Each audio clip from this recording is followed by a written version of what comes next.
Opa, alguém? Do quê? 9 da manhã. 9 da manhã, beleza, irmão? Eu sei, cedão, domingão, único da vida. Você viu, amém? Daqui a 2 anos vai ter, brincadeira, vai ter antes, né? Mas normalmente a gente não faz atividades no domingo de manhã, então não se limite ao horário. Esteja aqui, vai ser um tempo precioso. Irmãos, vamos para a última mensagem da série Cartas à Igreja. Nós estamos há mais de um mês, né, quase 2 meses, em uma série que nós estamos falando sobre as 7 cartas, as 7 igrejas da Ásia Menor, enviadas por Jesus. E hoje nós estamos na última. A última carta à igreja, das 7 cartas de Apocalipse 2 e 3, é a carta à igreja de Laodiceia.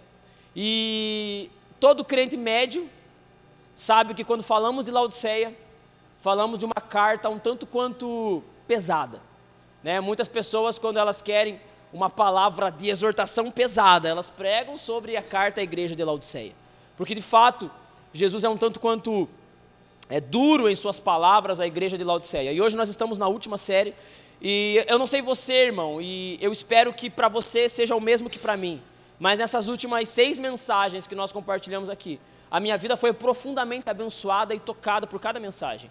E eu espero que para você também, porque enquanto nós vamos preparando a mensagem e compartilhando, a Bíblia vai falar que a palavra ela é uma espada de 2 gumes. Existe muita aplicação para essa questão da palavra como espada de 2 gumes, mas uma das aplicações que nós podemos ter é que quando ela é comunicada, ela corta para os 2 lados, amém?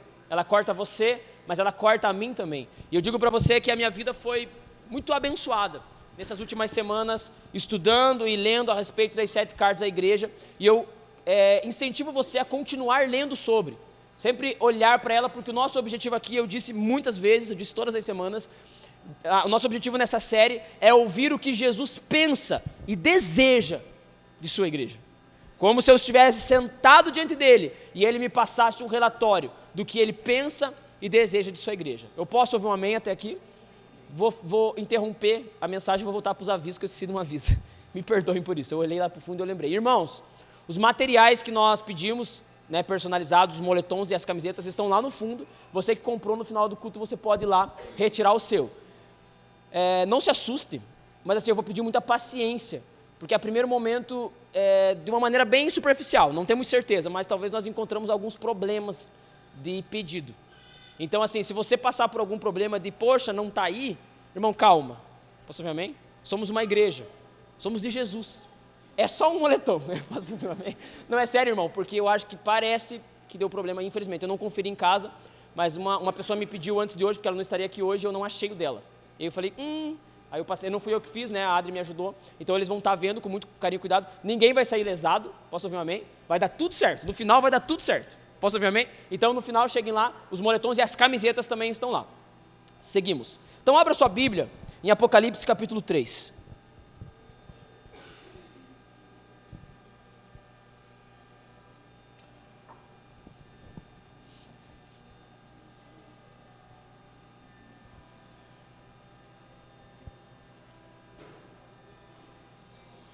Apocalipse 3, o versículo é o 14. Vamos primeiro ler o texto e depois nós vamos conversando sobre ele. Apocalipse 3, versículo 14, carta à igreja de Laodiceia. A palavra diz o seguinte, se você não trouxe Bíblia, os textos estarão todos no telão, você pode nos acompanhar ali. Ao anjo da igreja em Laodiceia escreva: essas coisas diz o Amém, a testemunha fiel e verdadeira, o princípio da criação de Deus. Conheço as obras que você realiza, que você não é nem frio e nem quente. Quem dera fosse frio ou quente. Assim, porque você é morno, e não é nem quente e nem frio. Estou a ponto de vomitá-lo da minha boca. Você diz, sou rico, estou bem de vida e não preciso de nada. Mas você não sabe que é infeliz. Sim, miserável, pobre, cego e nu. Versículo 18, aconselho, repita assim comigo, aconselho.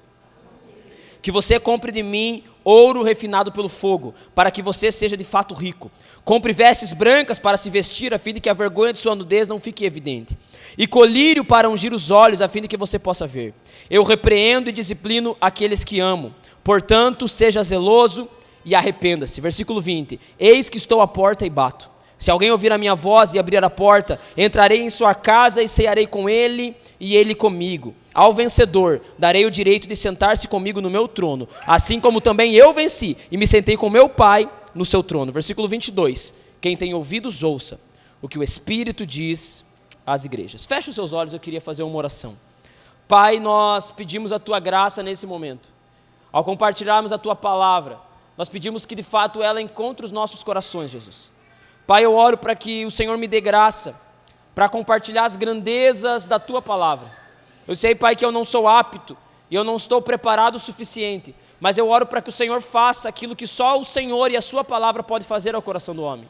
Que não seja uma mera comunicação humana, mas que seja a palavra que corta, que transforma, que alinha e que edifica. Eu oro, Pai, em nome de Jesus, que o Senhor aqueça corações nessa noite. Eu oro, Pai, que o Senhor encontre e aqueça corações nessa noite, de maneira sobrenatural, de maneira que só Você pode fazer, meu Jesus.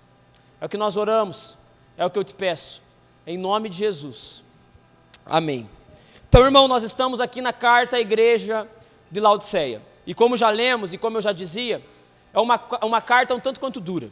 Uma carta que, de todas elas, é a única igreja que Jesus não faz sequer nenhum elogio à igreja de Laodiceia. A igreja de Laodiceia, em toda a carta, consta apenas repreensão da parte de Jesus para com a igreja. Em algumas cartas, em 5 delas, Jesus elogiou e corrigiu. Em 2 delas, Jesus não corrigiu, apenas elogiou. E em uma, Jesus apenas corrigiu e não elogiou. Ou seja, nós encontramos uma igreja que estava muito distante da vontade do Senhor para a vida dela. E nós estamos falando aqui de igreja, e eu quero sempre que você olhe nessas 2 óticas comigo. Igreja e a minha vida. Quando eu falar igreja, eu estou falando de você também. Então, às vezes a gente olha só na ótica coletiva, mas eu quero que você olhe para a sua vida também. Irmãos, introduzindo rapidamente a carta, é a carta mais severa de todas, aonde Jesus é mais severo, e aonde Jesus também fala, em um momento dela, em uma virada de chave, ele fala com grande ternura. No meio da dureza, Jesus encontra e de uma maneira que só ele sabe fazer, ele consegue ser muito amoroso com a igreja de Laodiceia, o que para mim é escandaloso, porque eu, desde dos últimos anos, os meus primeiros anos de fé, eu sempre gostei da vida de fé que confronta, eu sempre gostei da parada mais pesada, sempre gostei de pregações que confrontam, me apaixonei por uma pregação que um dia eu ouvi, que é a pregação chocante de Paul Washer. Quem conhece? Levanta sua mão. Algo sensacional. E eu acho aquilo maravilhoso. O pessoal aplaude, ele manda todo mundo parar de aplaudir. Pode parar, que eu estou falando de você, pecador desgraçado. E aquilo é fantástico, eu acho maravilhoso, é claro. Né? Não é sempre assim. Tem que saber fazer, né? E tem que ser o Paul Washer, né? Eu não sou ele. Mas eu sempre gostei disso. Só que Jesus, eu gosto disso porque Jesus, ele se move assim. Mas no meio da correção, quando trata da sua igreja, quando trata dos seus, ele consegue trazer no meio da correção uma porção de amor e ternura, que só ele tem essa capacidade. E é isso que nós encontramos na igreja de Laodiceia. E daqui a pouco você vai perceber isso. E dentro da carta a Laodiceia, nós encontramos a maior e talvez mais poderosa recompensa eterna. Nós encontramos das recompensas, todas elas são muito significativas e todas elas logicamente se completam. Mas a igreja de Laodiceia, nós encontramos uma recompensa poderosa. Por uma igreja que Jesus não elogia em nada, e isso é um tanto quanto escandaloso. Eu posso ouvir um amém até aqui? Deixa eu introduzir com você a cidade de Laodiceia. Nós fizemos isso em todas as cartas e não quero que seja diferente agora.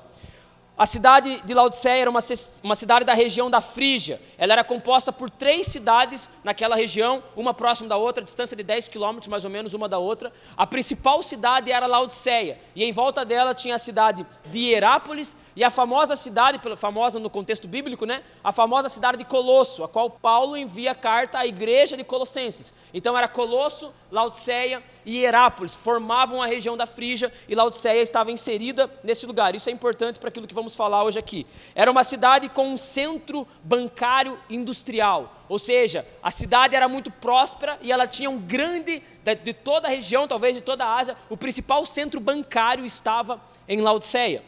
Laodiceia era um grande centro têxtil, ela era muito famosa pela produção de tecidos e principalmente famoso pelo tecido de lã negra. Em Laodiceia era produzida uma lã negra que era muito famosa em todo o mundo e por isso fazia de Laodiceia uma economia tão pesada, tão forte e tão famosa naquela região. Ou seja, aqui já temos 2 pontos, uma cidade que a economia era muito poderosa porque tinha um centro bancário e a indústria têxtil era muito significativa também, e isso já nos mostra e já nos assemelha aquilo que Jesus está falando com a igreja. Posso ouvir um amém? E dentro de Laodiceia existia uma escola de medicina conhecida pela pomada para tratamento dos ouvidos e também pelo pó frígio, usado para fabricar colírio. Então, indústria têxtil, centro bancário e a parte medicinal era muito forte em Laodiceia. E na área da audição, eles fabricavam uma pomada para audição e principalmente o pó frígio que fabricava colírio. E aí você já vai entendendo o que Jesus está falando com a igreja aqui. E por último, ela era popularmente conhecida como a cidade dos milionários. Ou seja, era uma cidade rica e poderosa. Quem aqui lembra, se eu não me engano foi Tiatira, que nós falamos que era uma cidade muito pouco influente na Ásia. Uma cidade que não era muito poderosa. Aqui nós encontramos de todas, a cidade mais poderosa e rica de toda a Ásia Menor, Laodiceia. Estamos juntos até aqui? Mas dentro dessa cidade existe a igreja de Laodiceia, e quando Jesus ele vai tratar com essa igreja, ele não encontra nenhum elogio, e eu já disse isso e repito. E aqui eu já queria começar a chamar você para um lugar de análise. Todas as mensagens aqui, o objetivo foi que houvesse uma análise dos nossos corações. Irmão, vamos lá, quem aqui é crente há mais de 4 meses? Levanta sua mão. Há menos de 4 meses. Sei lá, vai, 4 meses, levanta a mão. 4, mais. Então, se você tem 50 anos, é você mesmo, é com você que eu estou falando. 4 meses, vamos lá, 1 ano, levanta sua mão. 2 anos, levanta, irmão, é legal brincar assim, é igreja, tudo, não é palestra. 2 anos, quem aqui, levanta a mão. Amém, 2 anos. 5 anos. 6, 10. Enfim, por que eu estou perguntando isso? Pense você, 5, 10, 1 ano de convertido.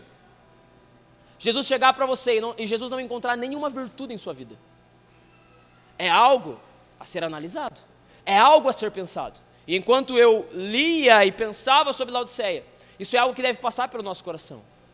Você ser uma igreja e Jesus não encontrar em você nenhuma virtude. Por isso que o objetivo aqui, nessa noite, é de maneira humilde e profunda, analisarmos a nossa vida de fé.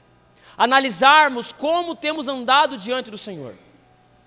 E aí, diante disso, nessa igreja que não há nenhuma virtude encontrada por Jesus, há a forte crítica, que é muito famosa e todos aqui já ouviram alguma pregação sobre ela, já leram sobre ela, que Jesus fala: eu conheço as suas obras, você não é nem frio e nem quente, você é morno. E por ser morno, eu estou prestes a vomitá-lo da minha boca.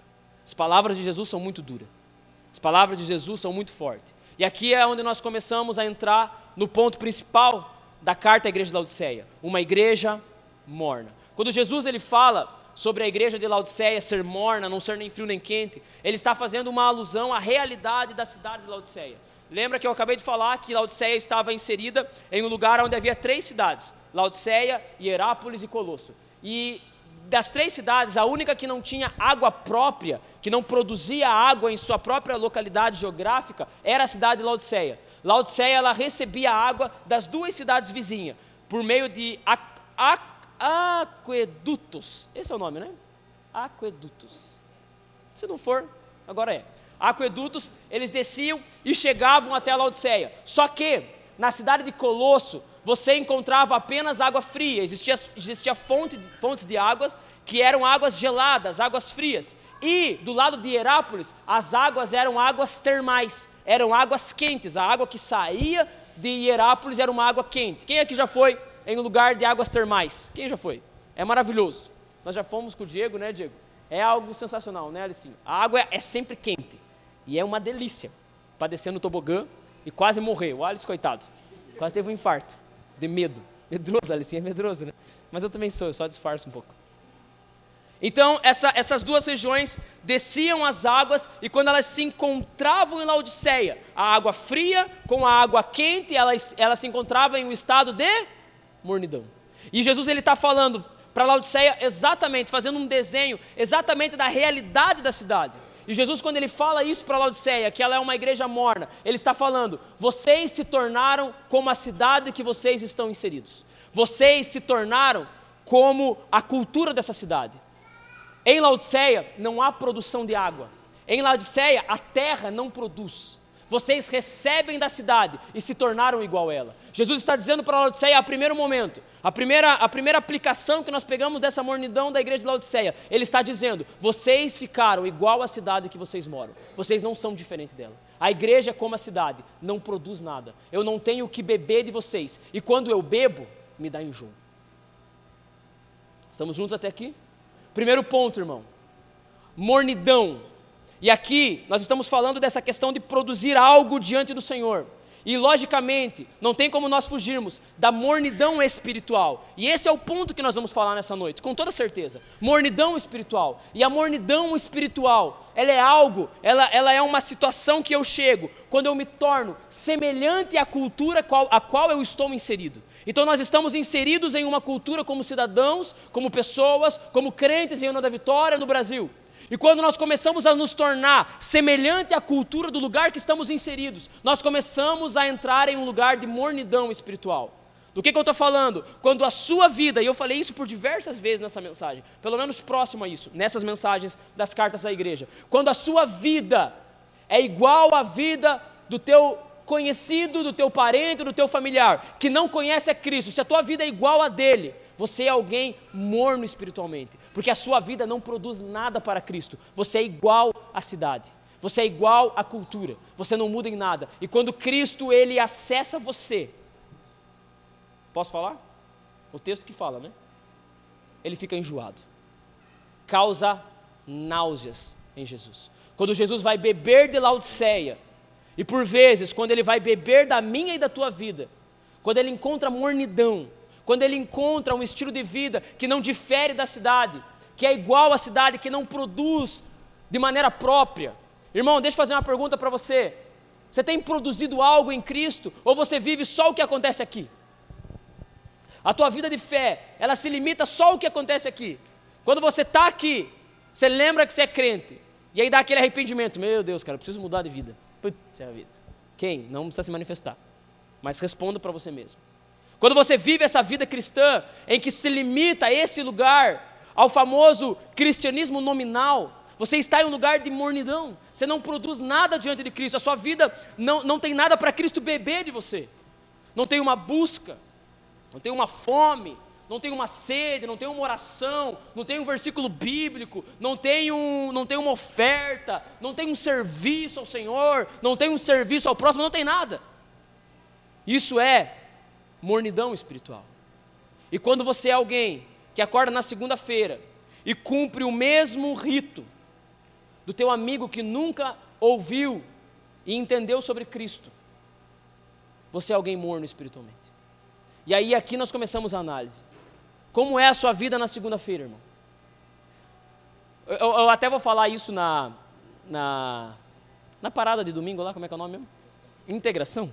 Eu invento os nomes e eu esqueço. No Partido Pão, Integração e coisa errada. Às vezes a gente diminui as nossas, muitas não, né? Mas as nossas atividades de igreja, porque o cristianismo, ele não fala da nossa, apenas, né? Da nossa presença aqui. Ele fala da segunda-feira. É na segunda-feira que a coisa acontece. É no dia a dia, é na vida. E a grande questão é como aquilo que eu recebo no domingo, e eu não estou falando que você não tem que estar no domingo, que você sabe que você tem que estar no domingo, porque eu falo muito para você que você tem que estar no domingo, e na terça, e na quarta, e enfim. Mas é o que você recebe aqui ter um efeito amanhã.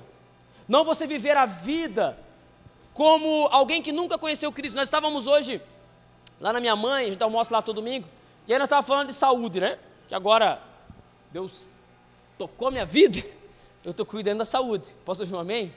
Nunca fiz isso na minha vida, estou cuidando, não como mais miojo. Falando sério, cortei, eu adoro miojo. Cortei miojo, refrigerante, só no domingo aqui, ó, pá, já era. Oh, diga glória a Deus pela minha vida, irmão. Vocês vão me ouvir pregar por muito tempo agora. Brincadeira. E aí nós estávamos ali, e aí meu pai já tem uma certa idade, já passou dos 60 e tem alguns problemas de saúde. E aí ele contando sobre um outro conhecido dele que tem mais do que problemas de saúde, muitos outros problemas na vida. E aí ele dizendo assim, cara, graças a Deus que eu tenho só problema de saúde. Porque se Cristo me levar agora, está tudo certo. E eu falei, é exatamente isso. Porque nós somos cristãos, nós não vivemos a vida como o mundo vive. Meu Deus, vai que eu morro. Meu pai, 60 e poucos anos, criou os filhos, todo mundo crente, fiel a Deus, ele um homem fiel a Deus, temente a Deus. Dizendo, se Deus me levar, está tudo certo. Está tudo legal, porque eu tenho a Ele, eu estou garantido. E isso é o cristianismo, e muitas vezes nós vivemos uma vida fora do cristianismo. Nós dizemos que somos cristãos, mas se falar de morte, meu Deus, se falar de crise financeira, pelo amor de Deus, que Deus nos livre. Lembra meses atrás como que estava? Meu Deus, se o fulano ganhar, eles vão morrer, nós não vamos morrer. E se nós morrer, nós vamos estar com Cristo, e está tudo bem por isso. Diga amém. Está entendendo, irmão? E às vezes nós acordamos amanhã, e o colega do lado, a única coisa que ele quer na vida é sustentar a sua vida, e você também está lá, na mesma que ele. Meu Deus, né? Se eu não me sustentar... Pô, essa canção que nós cantamos hoje, eu não conhecia essa música. Mas que música maravilhosa. Posso ouvir um amém? Como que é aquela? Lamento da parte do sustento. Por não ver que as meus Por não ver que as meus sustento. Eu falei tudo errado, mas você entendeu. Sabe, irmão, às vezes é isso. A gente vive a vida como a gente está igual ao mundo. O nosso vocabulário é igual ao mundo. A nossa cosmovisão, a nossa maneira de interpretar a vida e de vivê-la é igual ao mundo. Os nossos temores são os temores do mundo. E eu não estou falando que você nunca vai temer nada, mas você não pode temer como o mundo teme, porque o mundo não tem dentro dele o que você tem. Posso ouvir um amém? E por isso que a mornidão, ela leva você ao cristianismo nominal. Eu estou presente no domingo, eu vou vir ser membro da vida, eu quero ser um membro. Mas o meu estilo de vida é igual ao do mundo. Mornidão. Mornidão espiritual. Só que aqui nós vamos avançando, irmãos. E existe algo que é o ponto mais sério aqui para mim. Porque Jesus está tratando da igreja de Laodiceia sobre a mornidão dela. Vocês ficaram igual à cidade, e eu não tenho o que beber de vocês. Quando eu acesso vocês, quando eu vou beber algo, é morno e me causa enjoo. E você bem sabe, você já ouviu isso em muitas pregações sobre Laodiceia, que água morna causa enjoo, causa náusea. E água morna também, irmão, e mornidão, falando de líquido, normalmente fala de algo inútil. Sim ou não? Nada é morno, ou é quente ou é frio. Se você vai beber café, ele é quente, eu sei, que aí já vem os entendidos, não é ferver, não, mas é quente, né? Que agora tem tudo isso, café, agora você não pode mais pegar o café assim, você tem que pegar assim e fazer, é uma coisa arada, né? Você colocar açúcar, os caras te surram, né? Você te bate. Eu coloco açúcar, mas eu estou ficando saudável, daí não vou pôr mais, mas é um processo. Então, irmão, ou é quente para esquentar, ou é gelado, frio para refrescar, mas quando é morno, é inútil. Você não faz um chá morno, você faz um chá quente ou um chá gelado. Você não toma, quem gosta de refrigerante morno? Eu, na minha velha vida, eu gostava muito de Coca-Cola. Eu ainda gosto pra caramba. Ainda gosto muito. Nossa, como gosto. Meu Deus. Gelado assim. E quando você toma um refrigerante morno, uma Coca-Cola morna, é uma tragédia. Sim ou não? Não tem o porquê ser tomada. Porque o morno, ele é inútil. Eu posso ouvir um amém? O morno, ele só serve para causar náusea. E quando você vive uma vida que quando Cristo acessa você, ele tem enjoo, é porque você, irmão, é inútil. Com o perdão do peso da palavra. Jesus não encontra nada em você. Vou usar o Alisson de exemplo, me dê liberdade, Alisson. Não estou dizendo que é sobre você.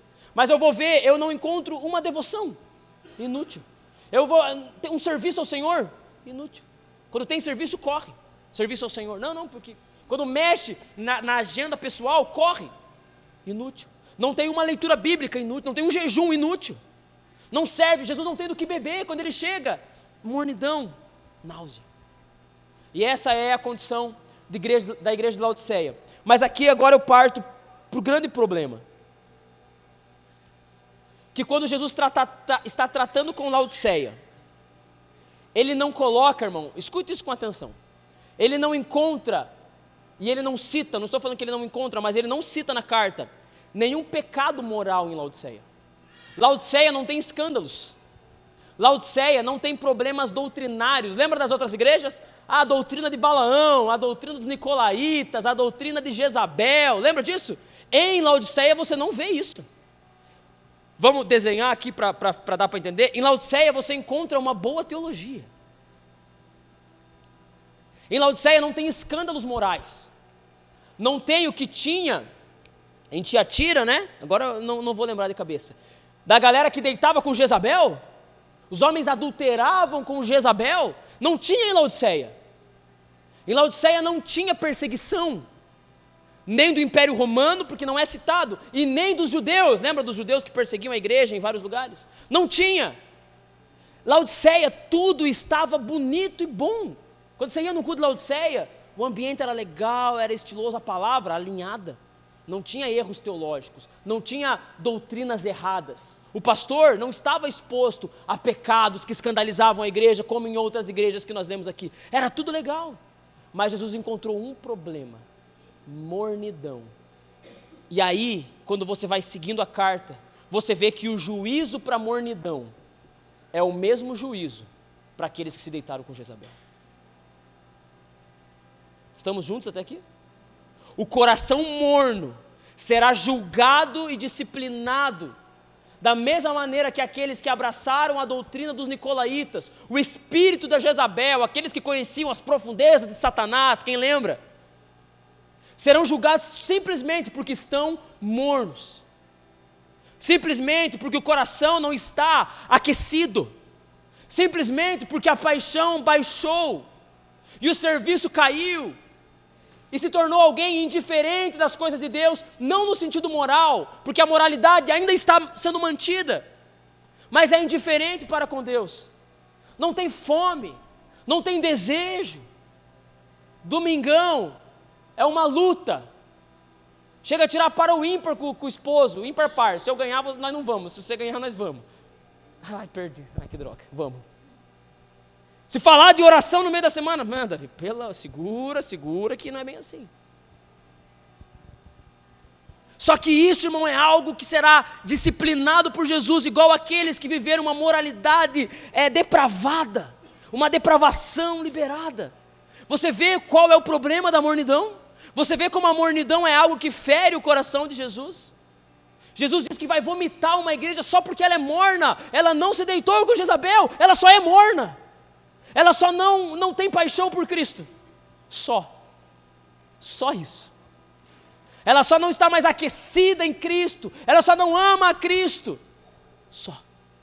E entre aspas, né, só, que não é só, é o ponto principal. E isso nos traz algum tipo de alerta nessa noite, porque eu creio que essas realidades, elas falam muito conosco.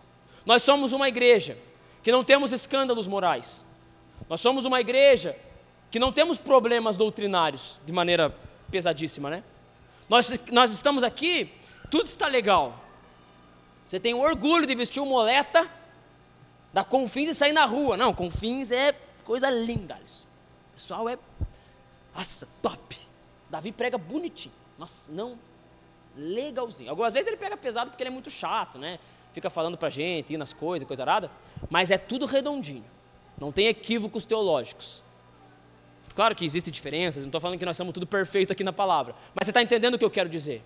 Só que tudo isso, irmão, se torna completamente indiferente se quando Jesus vem beber de nós, ele encontra uma água morna, ele encontra um coração, sabe? E não é nem frio, é morno. Jesus ele fala, quem dera você fosse frio. Isso sempre me fez pensar. E Jesus ele está dizendo para a igreja de Laodiceia, seria melhor que vocês fossem ímpios, porque o ímpio eu posso alcançar. O ímpio ainda não conheceu o que vocês conhecem. O ímpio ainda não recebeu do que vocês receberam. Se é ímpio, pelo menos dá para ser salvo. Agora o problema é quando alcançou, quando recebeu, quando entendeu. E mesmo assim o coração ainda não aquece. Está no culto, conhece a Bíblia. Se eu cometer equívocos teológicos, você vai saber, você vai perceber. Mas mesmo assim o coração é morno. Isso é um problema. Para Jesus, isso é um problema, e eu faço uma pergunta para você nessa noite, irmão, e eu peço para que você responda, para você, de maneira mais sincera possível, qual é a temperatura do seu coração nesses dias? Qual é o nível da temperatura do seu coração nesses dias? Não, Davi, mas eu não traio a minha mulher, não é o suficiente. Ah, Davi, não, mas eu não estou na cachaça e nas drogas, não é o suficiente. Ah, Davi, está falando que eu posso trair minha mulher? É lógico que eu não estou falando isso, é óbvio. Posso ouvir um amém? É que tem que falar, porque às vezes, né? É óbvio que não, mas não é o suficiente. Porque senão nós abraçamos um cristianismo religioso e nominal, nós carregamos um nome. Sabe por que eu gosto disso aqui, irmão? E eu já aproveito para fazer a campanha, nem ganhamos nada com isso, né? Porque isso aqui não é para mostrar uma religião que nós andamos, mas uma missão que nós abraçamos com um coração aquecido. Não estou falando da Confins. Confins, ela nos remete a uma missão. Estou falando da obra de Jesus Cristo, não da nossa placa. Mas não é sobre eu vestir uma roupa, não é sobre eu cumprir alguns protocolos, não é sobre eu ter uma vida moral bacana ao mundo, não é o suficiente se o meu coração não está queimando de paixão por Jesus, se eu não amo Ele mais do que todas as coisas, se Ele não é os pensamentos da minha vida, se Ele não é o objetivo que eu acordo, o objetivo que eu trabalho, o objetivo que eu respiro. E isso, irmão, infelizmente, parece uma utopia de um pregador emocionado, mas não é. Isso é o cristianismo que Jesus deseja beber de nós. Eu quero encontrar uma igreja apaixonada, eu quero encontrar uma igreja que me ama, eu quero encontrar uma igreja que queima. E sabe por que isso não é uma utopia, irmão, de um pregador emocionado? Porque você já queimou de uma maneira desesperada. Sim ou não? Sim ou não? Vamos, mais uma vez, sim ou não? Sim. Quem aqui já fez coisas que teologicamente nem era tão certinho, mas você fez porque você estava apaixonado por Jesus? Deixa eu contar um testemunho para você. Um dia, eu rapei minha cabeça com um voto de números 16, voto do Nazireu. Rapei a minha cabeça, rapei a minha barba. Vocês acham que eu não faço as coisas? Você já vai ver. Peguei minhas camisetas do São Paulo. Estou falando, vocês dão risada? Coleção especial do Luiz Fabiano, quando ele voltou. Eu amava aquela camiseta, de coração. Eu peguei elas e algumas chuteiras, e eu fiz uma fogueira, e eu queimei tudo. Eu fiquei meses e muitos meses que eu não entrei em nenhum lugar jogar uma bolinha. Eu não via nenhum futebol. Sabe por quê? Porque naquele dia eu assentei no meu coração: eu não amo ninguém e nada além de você, meu Jesus. O voto de Nazireu tem que ser feito hoje? Teologicamente não, mas não importa, existia um coração apaixonado. O problema é que tudo isso aconteceu lá no começo. Tudo isso aconteceu lá atrás. E aí a gente vai aprendendo. E aí eu descobri que não tem nazireado na nova aliança, e não sei o que lá. E aí a gente vai amolecendo, amortecendo. A Adri me mandou ali agora no WhatsApp que a água morna, ela só serve para relaxar. Ela não ativa nada. Ela relaxa você. Um banho morno, ele te relaxa. Já viu as paradas dos coach? O banho gelado? Não acho tudo isso uma chatice. Mas cientificamente é fato. A água gelada ativa o corpo. Ela traz algo mais morno, é só relaxar. Você toma um banho morno para tomar uma cerveja, para sentar numa cama e assistir uma TV. Sabe, irmão, tudo isso foi no começo, porque ao passar do tempo, a nossa vida de fé vai entrando numa mesmice, na mesma coisa. E como o externo está bonito, a gente abraça só o externo. E aqui é onde Jesus ele entra com a igreja de Laodiceia, de uma maneira absurda. E antes de eu falar disso, eu preciso ler um texto com você. Abra a tua Bíblia, não precisa abrir. Gé, me ajuda lá, Mateus 24, 12. Porque Jesus ele vai dizer que essa realidade da mornidão, da passividade, da indiferença, da apatia espiritual, ela será a realidade dos últimos dias no meio de muitas pessoas. É o que eu gosto de chamar da maldição dos últimos dias, aonde os corações vão começar a se esfriar, e primeiramente para com Deus, e depois para com o próximo. E por se multiplicar a maldade, o amor se esfriará de quase todos. Quase todos. No final eu quero ler de novo esse versículo, daí a gente volta. Mas isso é uma realidade dos últimos dias. E o nosso trabalho hoje aqui nessa pregação, irmão, o nosso trabalho nesses dias de vida de fé, é ativar o nosso coração e voltar a queimar, irmão. E voltar a amar, e voltar a desejar, e voltar a fazer algumas coisas. Eu acordava 4 horas da matina, e pedalava até a igreja, e por vezes pedalava até o Morro do Cristo, para orar 4 horas da manhã. E sabe o que eu fazia depois? Trabalhava. Daí depois eu parei. Dava muito sono. Não, brincadeira, que daí eu entrei na vida missionária, coisa errada. 4 horas, nós pedalávamos, eu e o Arthur, subindo o morro com uma bicicleta. Nós tínhamos uma casa, a igreja tinha uma casa no Morro do Cristo. Quem é dessa época? O Jonathan lembra, o pessoal lembra? Nós tínhamos uma casinha lá. E nós subíamos 4 horas da matina para orar. Só porque o coração queimava. Não tinha carro, só tinha a minha Viking. Por isso honre a Viking, ela é uma bênção, jovem. Eu só tinha ela, cara. Sabe, irmão, precisamos fazer uma análise nessa noite e voltar a queimar. Precisamos voltar a vida cristã. Ela é uma vida de fervor. Ela é uma vida de altos e baixos, sim. Isso é normal. Por isso que o ponto hoje aqui não é você sair daqui frustrado ou assustado, e você já vai ver isso. Existem altos e baixos na vida de fé. Infelizmente é assim, porque como diz Paulo, ainda habitamos nesse corpo da corrupção. Então por vezes nós estamos, ora quero, ora não quero, mas nós precisamos lutar e batalhar por uma vida de fervor e paixão por Jesus Cristo. Por uma vida que foge da mornidão e do amor que se esfria, da frieza de coração. Quando você encontrou Jesus, eu tenho certeza que quando você parava no semáforo, você sentia a compaixão do cara que estava pedindo dinheiro, eu tenho certeza. E hoje eu tenho certeza que você não sente. Pelo menos em 90% das vezes. Você passa e tipo, tá aí de novo, Deus o livre, Arthur falou esses dias, não sei o que lá, nem lembro o que o Arthur falou. E vida que segue. Sim ou não? Respondam. Sim ou não? É claro que sim, irmão. Porque nós vamos nos esfriando. E a batalha, junto com a igreja de Laodiceia nesses dias, é para que o nosso coração se aqueça.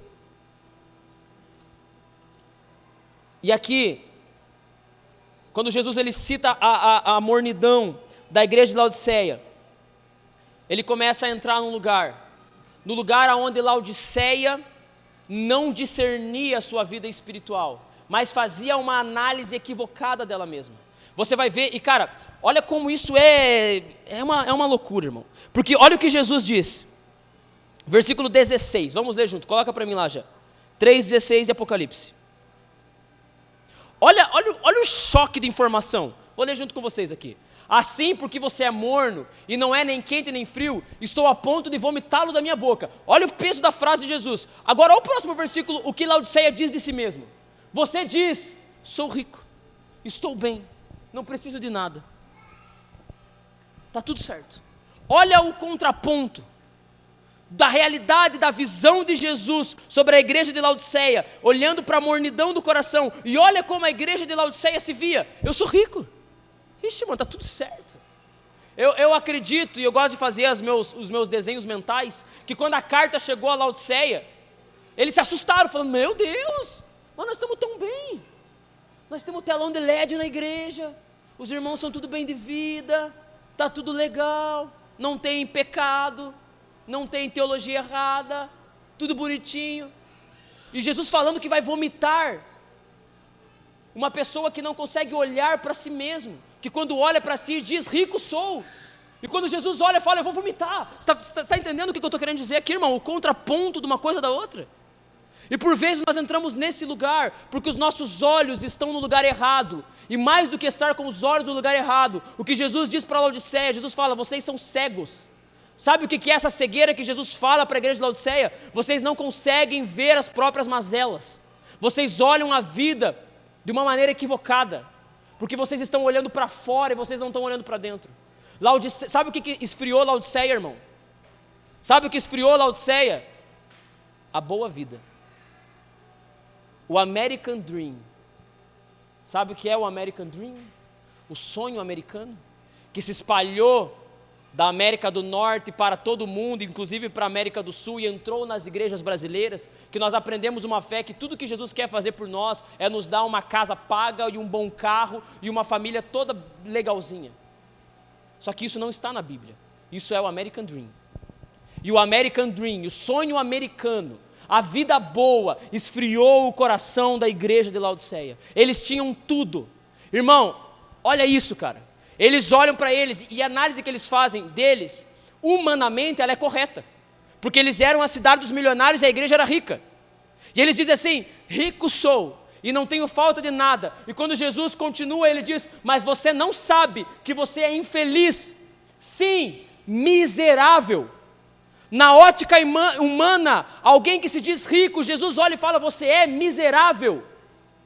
O homem está se olhando, Laodiceia está se olhando e dizendo: eu estou bem.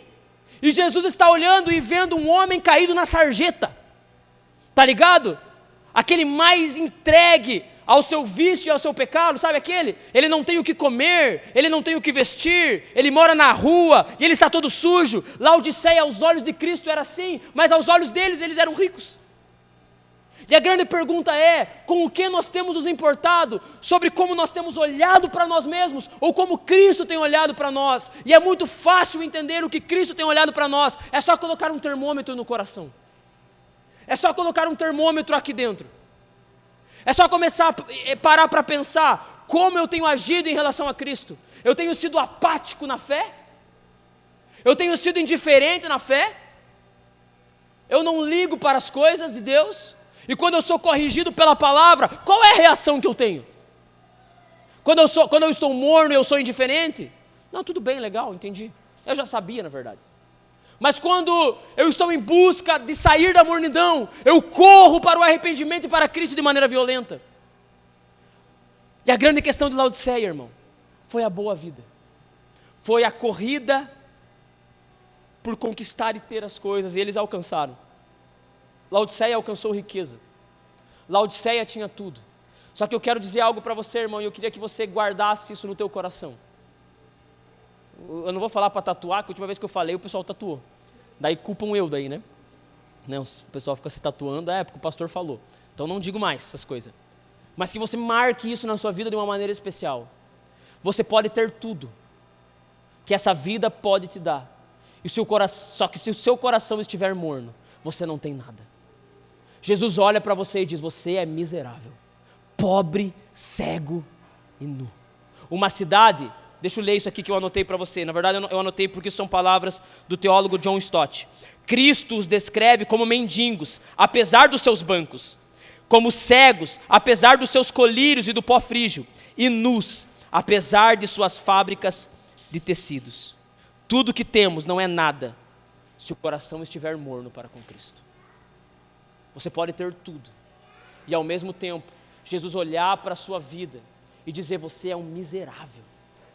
Jesus fala a palavra infeliz em outra tradução, na NVI, se eu não me engano, vai dizer: você é digno de compaixão. Você é digno de que alguém te ajude porque você está morto. Você não tem absolutamente nada. A sua vida é como aquele homem na sarjeta. Ele não tem um trabalho, ele não tem um dinheiro, ele não tem uma comida, ele não tem uma casa, ele não tem família, ele não tem nada, porque o coração está morno. Eu não sei para você, irmão, mas isso para mim é muito sério. Porque vocês vão dar risada, né? Vai ser chato, mas quando você começa a fazer uma coisa, você começa a falar dela, né? Normal. Comecei na academia. E aí eu comecei a comer direito, sabe por quê? Porque eu tô lá com o Leandro, e o Leandro não pergunta quanto que eu aguento, ele só coloca o peso. Azar, se vire. E aí eu tô lá sofrendo, morrendo, e eu queria estar em casa, fazendo qualquer outra coisa da minha vida. E aí quando eu chego em casa eu falo: cara, pelo menos eu vou comer direito, porque senão eu tô sofrendo em vão. Sim ou não, né, Leandro? Você não acha que tá bonito esse pensamento? Poxa, eu tô sofrendo para chegar e comer miojo? Não, já que eu tô sofrendo, já que eu tô gastando tempo, eu vou pelo menos fazer o negócio certo. Irmão, deve ser chocante para mim e para você descobrir que amanhã talvez você esteja acordando, trabalhando, ganhando dinheiro, fazendo coisas, e nada disso importa. Nada disso tem nenhuma significância, não está valendo de nada, porque quando Jesus encontrar com você, ele vai dizer: você é miserável. Não, Jesus, mas olha a minha vida, miserável. Eu sou rico, eu não tenho de nada, não preciso de nada. A autossuficiência, a independência. Quando você começa a viver uma vida que você não depende mais de Cristo, e você não para pensar o quanto você depende dEle, você está andando nesse lugar: eu não preciso de nada. Eu não preciso da vida de comunhão, porque eu tenho o que eu preciso é do dinheiro. Eu não preciso da vida de igreja, porque eu tenho o que eu preciso é do sustento. Eu não preciso da oração, porque o que eu tenho, eu corro atrás e eu alcanço, eu trabalho e eu tenho o sustento. Por isso que a oração, irmão, ela é algo maravilhoso.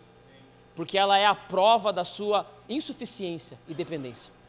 Quando você para a sua vida, você não está trabalhando, você não está produzindo, você não está correndo atrás do que você quer, você está fazendo algo que por muitas e muitas vezes você não quer. Que 95,8% das vezes que você ora, você não quer estar orando.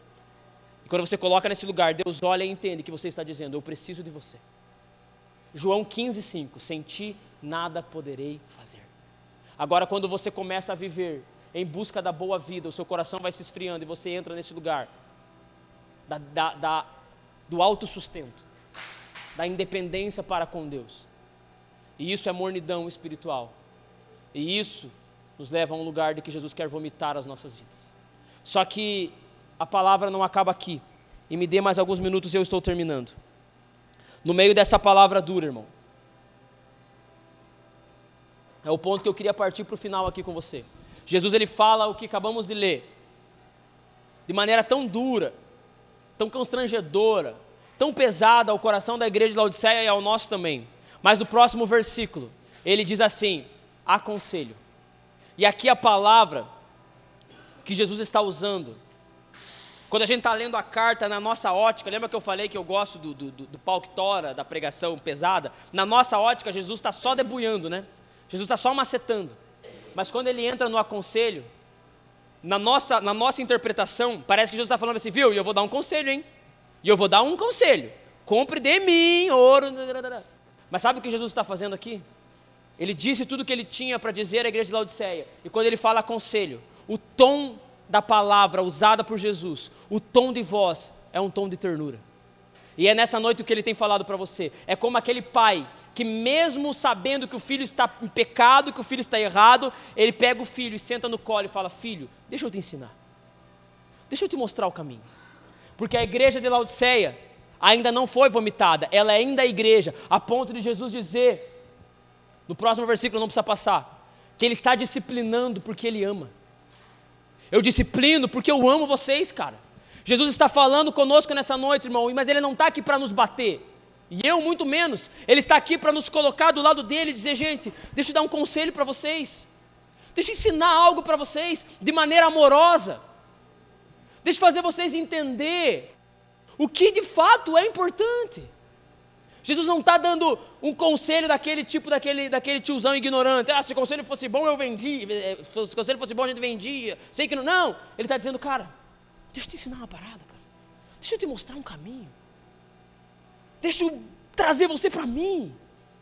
O objetivo de Jesus é, deixa eu trazer você para mim, cara. Jesus deseja, irmão, nós com Ele. Jesus deseja que nós o amemos e Ele está disposto a nos ajudar a fazê-lo. Irmão, como pode alguém querer que eu ame Ele e Ele me fazer amar Ele, e Ele me ajudar a amar Ele? Como pode? Que casal, que amigo, que irmão, que quando descobre que não está sendo amado, ajuda o outro a amar. Vem para perto que eu fortaleço você, eu fortaleço o teu amor, eu aqueço o teu coração. É só você vir.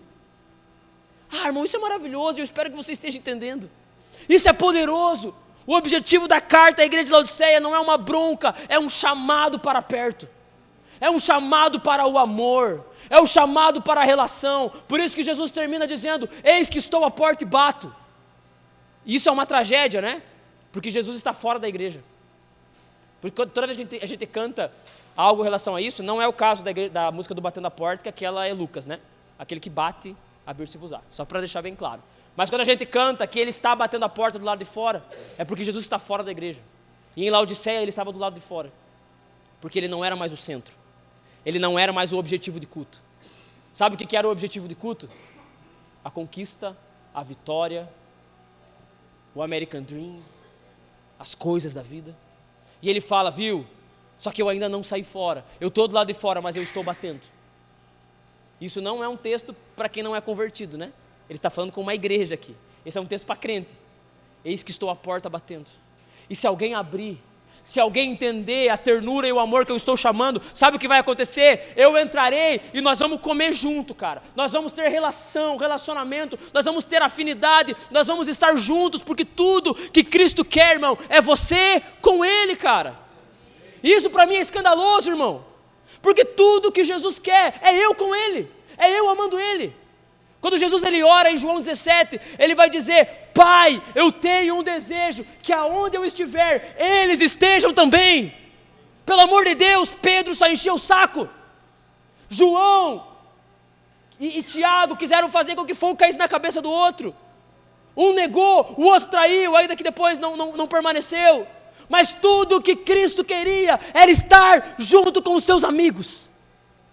E é isso que Ele faz conosco nessa noite, quando Ele diz: eu vou dar um conselho para vocês, cara, vem para perto de mim, eu estou batendo, deixa eu entrar, vamos estar juntos, eu vou colocar um amor no seu coração, cara. Sabe por quê, irmão? Sabe por quê? Porque a igreja de Laodiceia não é a última. A igreja de Laodiceia não é a última. A igreja de Laodiceia não é a última. Muitas pessoas interpretaram dizendo que Laodiceia era o último estágio da igreja, e isso está errado. Jesus está chamando, e o meu tempo já foi, eu tinha outras coisas para falar, eu não vou falar. Mas Jesus está chamando, nos dando um conselho de comprar dele. Ele diz: comprem de mim. Não compre mais das indústrias de Laodiceia, não compre mais do pó frígio de Laodiceia, comprem de mim ouro refinado no fogo, comprem de mim colírio para que vocês vejam, encontrem em mim, venham a mim, está em mim, a vida está em mim. É o que Cristo nos diz essa noite: a vida está em mim e em nenhum outro lugar. Você não será satisfeito, você não será completo, você não será pleno se você não encontrar a vida em Cristo. Posso ouvir um amém? E Ele diz: compre de mim. E Ele diz: eu aconselho, compre de mim. E Ele fala: estou batendo a porta para entrar.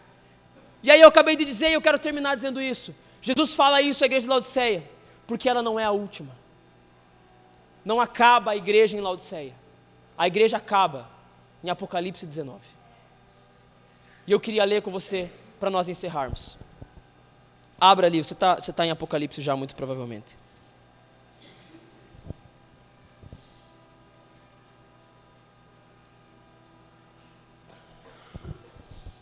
Irmão, Jesus chama a mim e a você nessa noite, como Ele chamou a Laodiceia, para queimar e amá-lo, para um relacionamento mais profundo, porque existe uma igreja que ainda se levantará sobre a terra, não é Laodiceia. A última carta das 7 é a igreja de Laodiceia, só que existe uma última igreja. E Apocalipse 19, eu preciso achar o texto que eu não separei.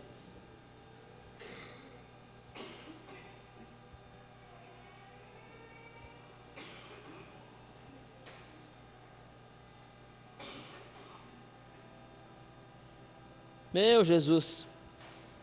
Alguém me ajuda a achar o texto da noiva ataviada? Eu só coloquei Apocalipse 19 e aí eu não li o texto. 7? Ah, boa, vamos lá. Versículo 5, vamos ler o versículo 5. E do trono saiu uma voz que dizia: louvem o nosso Deus todos vocês, os servos e todos os que temem, os grandes e os pequenos. Então ouvi o que parecia ser a voz de uma grande multidão, uma voz como de muitas águas e como de fortes trovões, dizendo: aleluia, pois reina o Senhor nosso Deus, o Todo-Poderoso. Alegremo-nos, exultemos e demos-lhes glória, porque chegou a hora das bodas do Cordeiro, e a noiva dele está, não sei como diz na tua versão, aqui está, ela já se preparou. Em outras versões, ela está pronta. E lhe foi permitido vestir-se de linho finíssimo, resplandecente e puro, porque o linho finíssimo são os atos de justiça dos santos. Então o anjo me disse: escreva, bem-aventurado, bem-aventurado, bem-aventurado, mais do que feliz, completamente feliz, são aqueles que são chamados às bodas do Cordeiro, ao dia que haverá uma igreja pronta, perfeita, imaculada, sem ruga e nem mancha, sentada à mesa com Cristo. Essa é a última igreja, irmão. Essa é a última igreja, a igreja vitoriosa em Apocalipse nos últimos dias. Essa é a igreja que Jesus está nos preparando para nos tornarmos. Por isso que Ele, ainda que independente da situação que você está, independente da condição do seu coração, Ele diz para mim e para você hoje: eu te dou um conselho, cara. E sabe por que eu te dou um conselho? Eu estou batendo a porta. Sabe por que eu estou batendo a porta e quero entrar? Porque existe uma igreja nos últimos dias e eu quero que você esteja lá. Existe um casamento, as bodas do Cordeiro, e eu quero que você esteja lá, cara. Por isso eu estou te dando um conselho: compre de mim. busque em mim, acesse a mim, tudo que você precisa está em mim. Você está entendendo isso? Ele quer aquecer o teu coração, irmão, para que nesse dia, volta lá para Apocalipse 24, Mateus 24, 12, faz favor para mim. Ele quer que você esteja lá naquele dia, cara, na igreja que estará pronta, na igreja que estará perfeita. E por se multiplicar a maldade, o amor se esfriará de quase todos. Próximo versículo. Aquele, porém, que ficar firme até o fim, esse será salvo. O que Jesus está fazendo é nos levando a um lugar por meio do seu conselho e por meio do relacionamento com Ele na mesa. Ele está nos levando a permanecer, a ficar firme, para que estejamos lá naquelas bodas nos últimos dias. Naquele dia muitos dirão, Senhor, Senhor, eu preguei semana passada. Senhor, Senhor, nós fizemos coisas em teu nome, não sei o que lá, mas eu não conheci vocês, porque vocês não abriram a porta. Eu não tive relacionamento, eu não tive acesso, você não comprou de mim ouro refinado no fogo, você não olhou a vida pela minha ótica, pelo meu colírio, você não ouviu como eu queria, você não se vestiu com a minha vestimenta. Sabe, irmão, eu não sei como está o seu coração nessa noite, eu não sei como está a sua vida, eu sei que Jesus, Ele diz para mim e para você nessa noite, eu estou te dando um conselho, cara, venha a mim, corra após mim, entre em um lugar de paixão por mim, entre em um lugar de amor por mim. Existem muitos tipos de pessoas nessa noite. Existem alguns que precisam correr de uma vez por todas a Cristo. Existem alguns que precisam aumentar os esforços por Cristo. Sabe, irmão, lembra os testemunhos?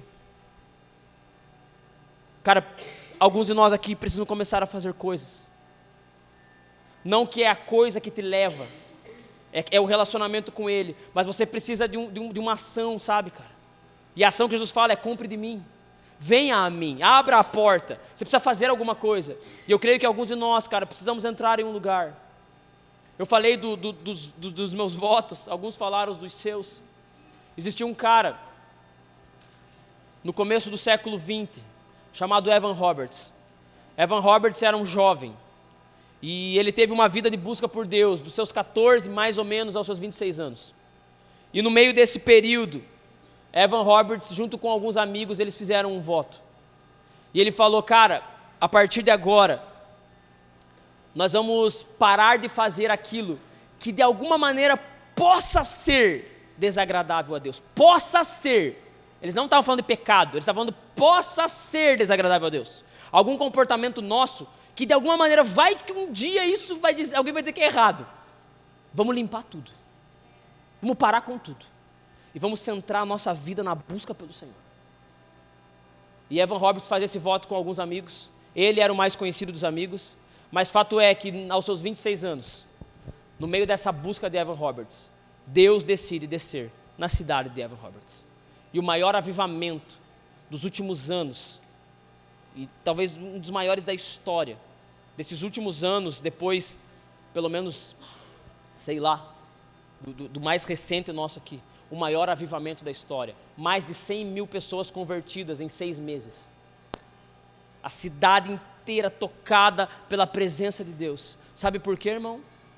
Porque um homem fez um voto, porque um homem tomou uma ação. O voto, e eu não estou falando para você fazer exatamente dessa maneira, mas cara, eu penso que precisa ter algumas ações nas nossas vidas nesses dias, para lutarmos, batalharmos, para que o coração esteja aceso. Jó, ele faz um voto. Jó, ele diz: eu não vou mais olhar para nenhuma mulher cobiçando. Ele fala: eu vou fazer um voto com os meus olhos. Jó, ele fez um voto para a santidade. Davi, ele faz um voto no Salmo 132, que ele fala assim: eu não vou mais dormir. Eu não vou mais dormir, eu não entrarei na minha casa, eu não deitarei na minha tenda, enquanto não houver um lugar para a presença, para o poderoso de Jacó entre nós, vivendo conosco.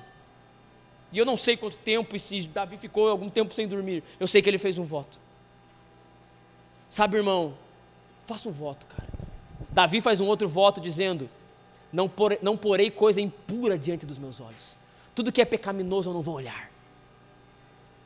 Sabe, irmão, talvez alguns aqui precisam pelo menos correr para Cristo de uma maneira simples, dizer: Jesus, eu quero você, eu quero comprar de você, mas eu penso que alguns de nós precisa abraçar o conselho e comprar ouro refinado no fogo. Comprar ouro, comprar de Cristo, nos conota uma ação de esforço. Posso ouvir um amém?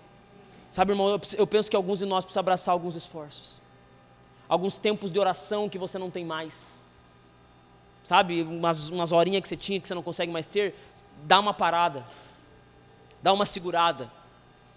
Jogar o celular em um lugar bem longe e ficar horas sem ele enquanto você ora e busca o Senhor. E eu tenho certeza que a maioria de nós não faz isso. Quando nós oramos, nós estamos com o celular e até respondemos mensagens enquanto oramos. Sim ou não? Sabe, eu não estou falando para você fazer desse jeito. Eu estou te impulsionando. Eu estou usando as palavras de Jesus. Aconselho-te. Faça algo. Cumpre algo de mim. Para que naquele dia das bodas do Cordeiro você lá esteja com um coração aquecido e pronto. E preparado. Ele vai fortalecer você. Ele vai conduzir você. Apenas dê um passo na direção de Cristo nessa noite. Eu queria convidar você, se coloque em pé.